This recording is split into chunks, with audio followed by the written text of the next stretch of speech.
Olá, queridos, a graça e a paz do Senhor. Chegamos aí na nossa reta final do nosso estudo sobre as necessidades da alma e a manifestação do socorro divino para suprir e curar cada uma dessas necessidades. Falamos sobre vários sentimentos que envolvem a nossa natureza humana, dizem respeito à nossa alma, como a palavra de Deus mostra o caminho para percebermos e para buscarmos em Deus o socorro. E aí, nessa reta final agora, nós vamos falar sobre um sentimento que se chama inveja. É um sentimento que muitas vezes corrói o coração do ser humano. Algo assim que é muito comum as pessoas se indignarem com o bem-estar do próximo, né.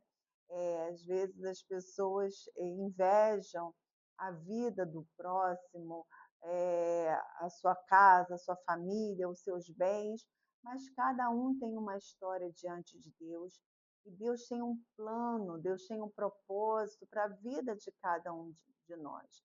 Somos únicos diante do Senhor, temos de Deus uma vida, né, algo especial que ele confiou a cada um em particular. Então, o que Deus tem para mim não é o mesmo que Deus tem para o meu irmão. Para cada um, Deus tem um plano, para cada um, Deus tem um propósito. E isso que nós precisamos ter a certeza, que nós somos amados e cuidados pelo nosso Pai Celestial. E aí, nós percebemos, né, pela palavra de Deus, que em muitos momentos até o cristão é acometido por esse sentimento, não é? Nós temos lá nos Salmos, quando Asaf lamenta a prosperidade dos ímpios e ele não estava entendendo aquele momento que ele estava vivendo, e aí a palavra de Deus vai dizer que ele mesmo declara: foi quando eu entrei na casa do Senhor. E aí ele entendeu todas as coisas, ou seja, ele chegou no altar de Deus, ele chegou na presença do Senhor e foi tocado pelo Senhor, foi visitado pelo Senhor, foi curado pelo Senhor e foi livre daquele sentimento de inveja que ele tinha com relação aos ímpios. Então é algo que corrói o coração e que precisa ser tratado pelo Senhor.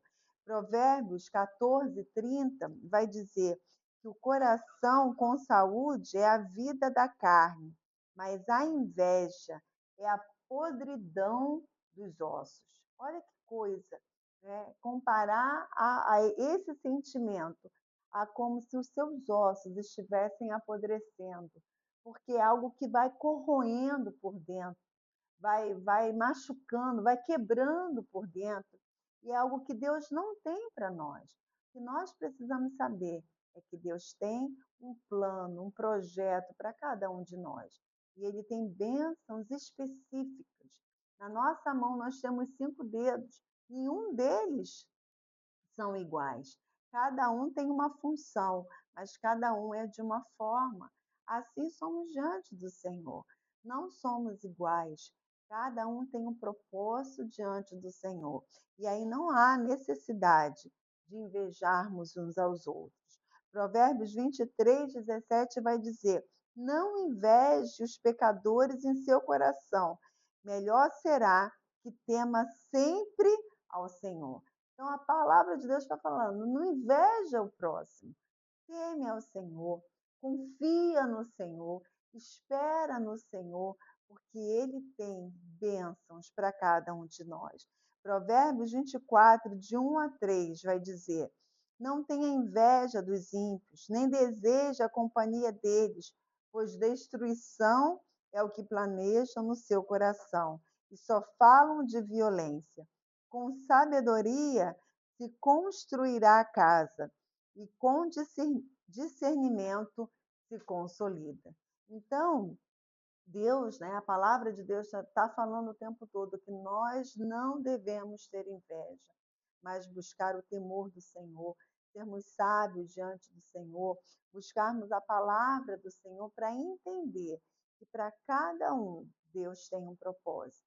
Muitas vezes, né, e hoje em dia, infelizmente, as redes sociais, elas divulgam, né, o que todo mundo quer que os outros vejam.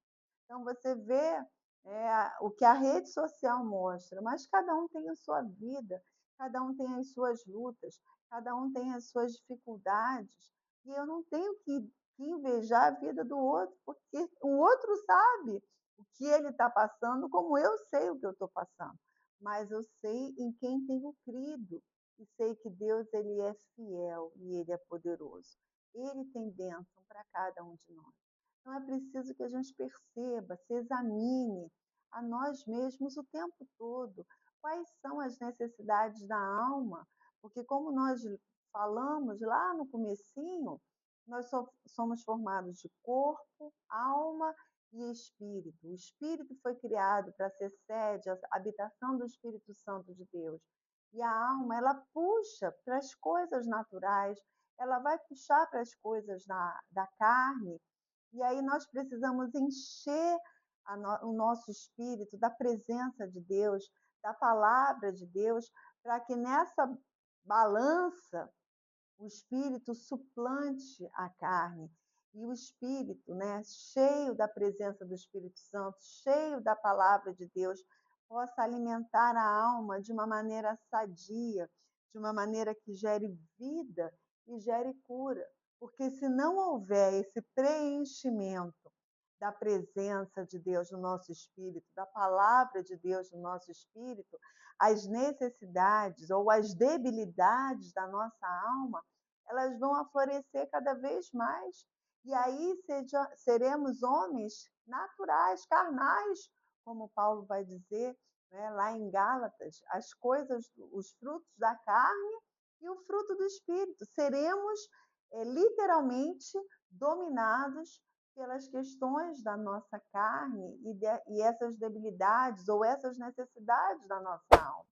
Mas à medida que nós nos enchemos da presença do Espírito Santo de Deus, à medida que nós nos enchemos da palavra do Senhor, nós somos fortalecidos, não é? Temos condições em Deus de gerar vida e cura para a nossa alma, mas é preciso que examinemos a nós mesmos. Provérbios, capítulo 16, versículo 24, vai dizer assim: favo de mel são as palavras suaves, doces para a alma e saúde para os ossos. Vimos que a inveja, ela corrói os ossos, mas as palavras, né, doces, as palavras, a palavra de Deus, o ministrar, o operar do Espírito Santo de Deus na nossa vida, no nosso espírito, elas vão sair e ser como saúde para os nossos ossos, ou seja, para o nosso interior. Seremos renovados e fortalecidos. É o que o apóstolo Paulo vai dizer, que ainda que o homem exterior se corrompa, o homem interior ele vai se renovando em Cristo, vai se fortalecendo em Cristo, né? Nós seremos transformados de glória em glória à medida que nós começarmos a refletir, como num espelho, a glória do Senhor. É como se nós nos achegássemos diante de um espelho e não víssemos mais a nossa imagem, víssemos a imagem de Jesus Cristo e começássemos a perceber que na nossa vida está distante, né, e que precisa ser transformado pelo Espírito Santo de Deus, para que quando o mundo nos ver, ele possa ver Cristo em nós, que é a esperança desse mundo é ver Cristo, né? Como o apóstolo Paulo disse várias vezes, não vivo mais eu, mas Cristo vive em mim. Para que o mundo veja Cristo através das nossas emoções, precisamos ser curados, precisamos ser tratados nas necessidades da nossa alma. Todas essas questões que foram relacionadas aqui, ninguém está isento de passar. Ninguém está isento de sentir inveja, rejeição, medo, ira. Ninguém está isento disso. Mas à medida que nos alimentamos e nos fortalecemos no Senhor, passamos até por isso, mas não somos dominados por esse sentimento. não somos afetados ou derrubados por esse sentimento. Podemos até sentir, mas por um tempo, até que a cura, né, como diz a palavra de Deus, brote apressadamente e nos faça passar para um outro nível, para uma nova etapa em Cristo Jesus. Amém? Nós vamos orar e vamos estar, né, encerrando esse estudo. Eu espero que o Espírito Santo de Deus encontre em nós total liberdade de operar, de curar, de arrancar o que precisa ser arrancado, de renovar as nossas vidas, mas, sobretudo, de nos socorrer e de nos fortalecer em cada uma dessas necessidades da nossa alma. Amém? Vamos orar ao Senhor. Pai, nós te damos graças, Senhor, pela tua palavra, que é viva e eficaz, Senhor, que ela penetra até a divisão da alma e do espírito, e ela é apta para discernir os pensamentos e as intenções do coração. Senhor, tu conheces a cada um de nós. Tu nos sondas, Senhor. Ainda a palavra não nos chegou à boca, e tu já conheces, Pai. Então nós pedimos, Espírito Santo de Deus, vem de encontro a cada um de nós, vem de encontro às nossas necessidades. Pai, não nos deixa ficar abatidos, como o salmista declarou certa vez, porque está abatida, ó minha alma, porque você está perturbada dentro de mim.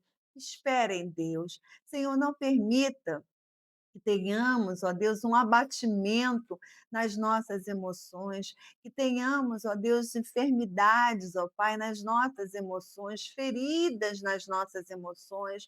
Senhor, sabemos que nós estamos neste mundo e a própria palavra de Deus declara que no mundo nós teríamos aflições, mas não queremos ser dominados, ó Pai, por essas aflições, por essas feridas, por essas necessidades, ó Pai. Clamamos a Ti pelo socorro, clamamos a Ti pela Tua intervenção, Senhor, que Tu possas ir de encontro a cada alma, a cada coração, a cada necessidade, Senhor, arrancando o que precisa ser arrancado, Senhor. Como diz a palavra de Deus, olhos de alegria, ó Deus, ao invés de espírito angustiado, vestes de louvor, Senhor, que vestes de louvor, de alegria, sejam liberados para a vida de cada um de nós. Toca-nos, Senhor, cura-nos, ó Pai, supre as nossas necessidades, socorre-nos, Senhor, para que o teu nome, e somente o teu nome, seja louvado e glorificado, Pai. Nós já te agradecemos, porque sabemos que tu és poderoso para fazer infinitamente mais além daquilo que nós pensamos, ó Pai. Que seja assim nas nossas vidas, nas nossas emoções, nos nossos sentimentos, Pai, para a honra e glória do teu nome, em nome de Jesus. Amém e amém. Amados, que Deus nos abençoe e que o Espírito Santo complete a obra no coração de cada um de nós. Fiquem na paz e até a próxima.